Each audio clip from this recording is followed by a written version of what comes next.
ರಾಜ್ಯ ಅರಣ್ಯ ಇಲಾಖೆ ದಿನಗೂಲಿ ಹೊರಗುತ್ತಿಗೆ ನೌಕರರ ಸಂಘದ ರಾಜ್ಯ ಉಪಾಧ್ಯಕ್ಷ.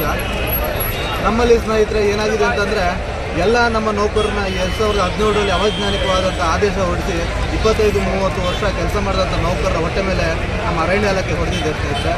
ಹಾಗಾಗಿ ನನ್ನ ಮಾಧ್ಯಮ ಮಿತ್ರರಲ್ಲಿ ನಾನು ಮನವಿಯಾಗಿ ಮಾಡ್ಕೊಳ್ಳೋದು ಏನಪ್ಪ ಅಂತಂದರೆ, ನಮ್ಮ ಎಲ್ಲ ನೌಕರರನ್ನ ಯಾರು 2017ರಿಂದ ಹಿಂದೆ ಕೆಲಸ ಮಾಡ್ಕೊಂಡಿದ್ರು ದಿನಗೂಲಿ ನೌಕರರು, ಅವರು ಕಚೇರಿ ಸಿಬ್ಬಂದಿಗಳಾಗ್ಬೋದು, ವಾಹನ ಚಾಲಕರಾಗ್ಬೋದು, ಆ್ಯಂಟಿ ಪೋಚಿಂಗ್ ಕ್ಯಾಂಪ್ ಸಿಬ್ಬಂದಿ ಆಗ್ಬೋದು, ಎಲ್ಲರನ್ನೂ ಒಳಗೊಂಡಂತೆ ಇಲಾಖೆ ಮುಖೇನ ಅವ್ರಿಗೆ ಸಂಬಳ ಕೊಡಬೇಕು. ನಾವೆಲ್ಲ ಕೂಡ ಇಲಾಖೆ ಮುಖಾಂತರ ಸಂಬಳ ತಗೋತೀವಿ ಅಂದ್ಬಿಟ್ಟು ಹೇಳ್ಕೊಂಡ್ರೆ ನೌಕರರಿಗೆ ಅದು ಜೀವ ಭದ್ರತೆ ಅಂತ ಅಂದ್ಕೊಂಡಿದ್ದೀನಿ ನಾನು. ಹಾಗೆ 2012ಕ್ಕೆ ಏನು ಕ್ಷೇಮಾಭಿವೃದ್ಧಿ ಅಧಿನಿಯಮ ಆಗಿತ್ತು, ಆ ಅಧಿನಿಯಮನ ಕ್ಷೇಮಾಭಿವೃದ್ಧಿ ಸೌಲಭ್ಯನ 2017 ಹಿಂದೆ ಇದ್ದಂಥ ಎಲ್ಲ ಸಿಬ್ಬಂದಿಗೆ ಕೊಡಬೇಕು ಅಂತ ಈ ಸಂದರ್ಭದಲ್ಲಿ ನಾನು ಹೇಳ್ತಾ ಇದ್ದೀನಿ.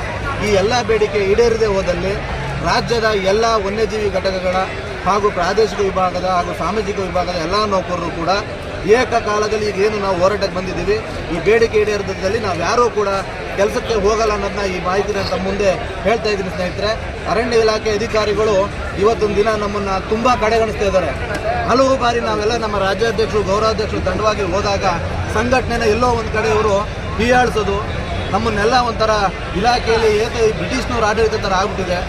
ಮಾನ್ಯ ಅರಣ್ಯ ಸಚಿವರು ಈಶ್ವರ ಖಂಡ್ರೆ ಸಾಹೇಬರು ಭಾರಿ ಸೌಜನ್ಯ ರೀತಿಯಲ್ಲಿ, ನೋಡ್ರಪ್ಪ ಸಾರ್ವಜನಿಕರಿಗೆ ತೊಂದರೆ ಆಗ್ತಿದೆ, ನೀವು ಯಾರೂ ಸ್ಟ್ರೈಕ್ ಮಾಡಬೇಡಿ, ನಿಮ್ಮ ಬೇಡಿಕೆ ಈಡೇರ್ತೀನಿ ಅಂತ ಅವತ್ತು ಹೇಳಿದ್ರು ಮಾನ್ಯ ಶ್ರೀ ಎಸ್ ಪೊನ್ನಣ್ಣ ಸಾಹೇಬರು, ಮಾನ್ಯ ಮುಖ್ಯಮಂತ್ರಿಗಳ ಕಾನೂನು ಸಲಹೆಗಾರರು.